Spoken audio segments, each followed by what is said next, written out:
بسم اللہ الرحمن الرحیم۔ ایک رات سلطان محمود غزنوی کو کافی کوششوں کے بعد جب نیند نہیں آئی تو اپنے غلاموں سے کہنے لگا، لگتا ہے کہ کسی مظلوم پر آج کوئی ظلم ہوا ہے، تم لوگ گلیوں میں پھیل جاؤ اور اگر کوئی فریادی نظر آئے تو اسے میرے پاس لے آؤ۔ تھوڑی دیر بعد وہ سب واپس آ کر کہنے لگے، سلطان، ہمیں کوئی بھی فریادی نہیں ملا، آپ آرام سے سو جائیں۔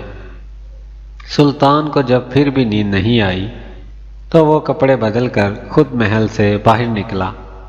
محل کے پچھواڑے میں حرم سرا کے نزدیک انہیں کسی کی فریاد سنائی دی، اے اللہ، سلطان محمود اپنے مصاحبوں کے ساتھ محل میں عیش و عشرت کی زندگی گزار رہا ہے اور محل کے عقب میں مجھ پر یہ ظلم توڑا جا رہا ہے۔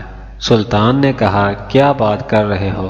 میں محمود ہوں اور تمہاری فریاد رسی کے لیے آیا ہوں۔ مجھے بتاؤ، کیا ظلم ہوا ہے تمہارے ساتھ؟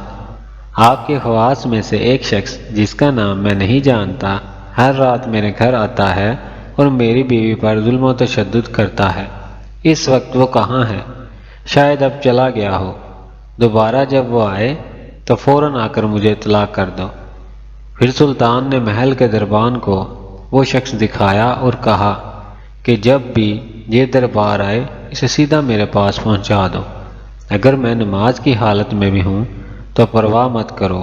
اگلی رات وہ شخص سلطان کے پاس آیا اور بتایا کہ وہ شخص اس وقت اس کے گھر میں ہے۔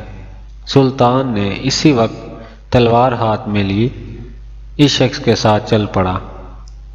جب اس کے گھر کے قریب پہنچا تو اس سے کہا کہ گھر کے سارے چراغ بجھا دو۔ پھر اندھیرے میں ہی اس کے گھر میں گھس کر اس شخص کا سر تن سے جدا کر دیا۔ پھر سلطان نے حکم دیا کہ چراغ روشن کر دو۔ اس شخص کا چہرہ دیکھا اور سجدے میں گر پڑے۔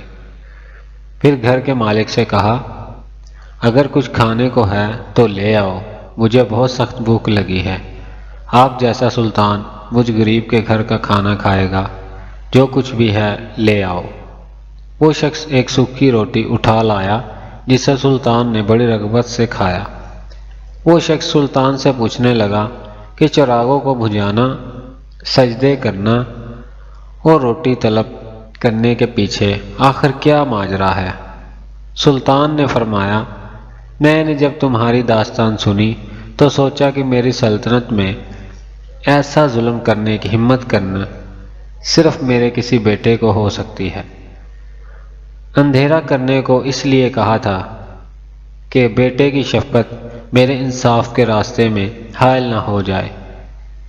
چراغ جلنے پر جب میں نے دیکھا کہ وہ میرا بیٹا نہیں ہے تو میں سجدہ شکر بجا لایا۔ کھانا اس لیے مانگا کہ جب سے مجھے تمہاری مصیبت کا علم ہوا میں نے اللہ کے سامنے قسم کھائی تھی کہ جب تک تمہیں انصاف نہیں مل جاتا میرے اوپر روٹی حرام ہے۔ اس وقت سے اب تک میں نے نہ کچھ کھایا تھا نہ پانی پیا تھا۔ پیارے ناظرین، اگر آپ کو میری یہ ویڈیو اچھی لگی ہو تو لائک اور شیئر لازمی کر دیجیے گا اور چینل کو سبسکرائب بھی کر دیجیے گا تاکہ آنے والی ویڈیو آپ تک بآسانی پہنچ سکے۔ شکریہ۔